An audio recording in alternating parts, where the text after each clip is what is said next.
Hi అండి, welcome to Sanjay kitchen. ఇవాళ వచ్చేసి నేను ఉల్లిపాయ పకోడీ చేస్తున్నాను. అంతకుముందు నేను వీడియోలో మీకు కనిపించేదాన్ని కాదు కదా. ఇప్పుడు ఏం చేస్తున్నాను, ఏం వీడియో చేస్తున్నానని మీకు చెప్పి దాన్ని బట్టి అది ఎలా కుదిరిందో కూడా మీకు చెప్తానండి. ఇప్పుడైతే నేను వర్షాకాలం కదా, కాస్త చల్లచల్లగా ఉంటుంది కదా వాతావరణం, అందుకైతే నేను ఉల్లిపాయ పకోడీ చేస్తున్నాను. ఈ పకోడీ చేసిన తర్వాత ఇది ఎలా కుదిరిందో కూడా చెప్తాను. అయితే ఫ్రెండ్స్, ఈ వీడియో కనుక మీకు నచ్చుతూ ఉంటే లైక్ చేస్తూ ఉండండి, కొంచెం సపోర్ట్ చేస్తూ ఉండండి. అంతేనండి. ఇప్పుడు ఉల్లిపాయ పకోడీ చేద్దాం రండి. వర్షాలు పడేటప్పుడు కానీ, వాతావరణం చల్లగా ఉన్నప్పుడు కానీ, ఈ టైంలో కాస్త వాతావరణం చల్లగా ఉంటుంది, వర్షాలు కూడా పడుతున్నాయి కదా, అందుకనేసి నేను పకోడీ చేస్తున్నానండి. ఉల్లిపాయ పకోడీ చేస్తున్నాను.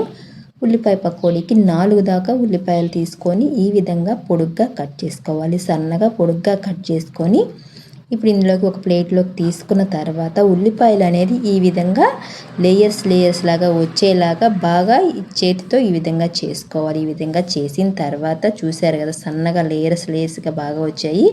ఇందులోకి 4 పచ్చిమిర్చి దాకా సన్నగా పొడుగ్గా కట్ చేసుకొని వేసుకొని 3 రెమ్మల దాకా కరివేపాకు వేసుకుందాము. కరివేపాకు కూడా సన్నగా కట్ చేసుకొని వేసుకొని ఇదంతా కలిపేసుకున్న తర్వాత శనగపిండి వేసుకోవాలి. శనగపిండి ఇంత పడుతుంది అని చెప్పట్లేదండి, మళ్ళీ వేసుకుంటాము. ముందైతే కొంచెం శనగపిండి వేసుకొని ఒక అర స్పూన్ కారం, కొద్దిగా పసుపు, ఒక అర స్పూను సాల్ట్ వేసుకొని ఒక అర స్పూను వేయించిన జీలకర్ర పొడి వేస్తున్నాను. దీంట్లోకి ఈటింగ్ సోడా కొంచెం వేసుకొని ఇదంతా చక్కగా కలిపేసుకొని ఇప్పుడు ఇందులోకి నీళ్లు వేసుకొని, కొంచెమే నీళ్లు వేసుకోవాలి, ఎక్కువ నీళ్లు పట్టవు. కొంచెం నీళ్లు వేసుకొని ఇదంతా కలిపేసుకొని మళ్ళీ కొంచెం శనగపిండి వేసుకొని ముద్దగా అయితే ఇదంతా కలిపి పెట్టేసుకోవాలి. శనగపిండి ఇంత పడుతుంది అని చెప్పలేను నేను, చూపించిన విధంగా కలుపుకోవాలి. ఈ విధంగా కలిపేసుకొని 10 నిమిషాల పాటు పక్కన పెట్టేసుకుందాము. ఇది పక్కన పెట్టేసుకున్న తర్వాత గ్యాస్ ఆన్ చేసుకొని కడాయి పెట్టుకుందాము. ఇందులోకి ఆయిల్ వేస్తున్నానండి. ఫ్రీడమ్ సన్ఫ్లవర్ ఆయిల్ వేస్తున్నాను, ఎందుకంటే అదైతే ఆయిల్ అనేది తక్కువగా పీలుస్తుంది కాబట్టి ఇది వేసి మనం పకోడీ చేసుకుంటున్నాము. ఈ విధంగా చూపించిన విధంగా పకోడీ వేసుకున్నామంటే చక్కగా వస్తాయి.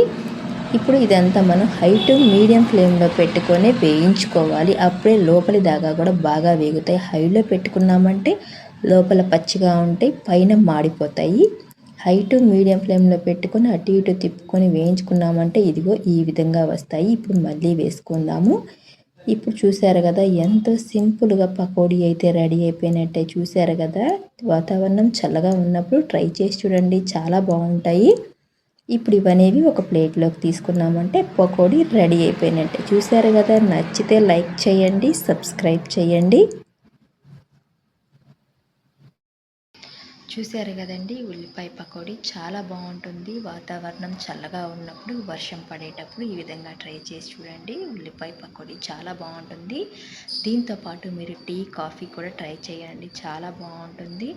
అంతేనండి. ఈ వీడియో కనుక మీకు నచ్చినట్టయితే లైక్ చేయండి, షేర్ చేయండి, కామెంట్ చేయండి, సబ్స్క్రైబ్ చేయడం మాత్రం మర్చిపోకండి.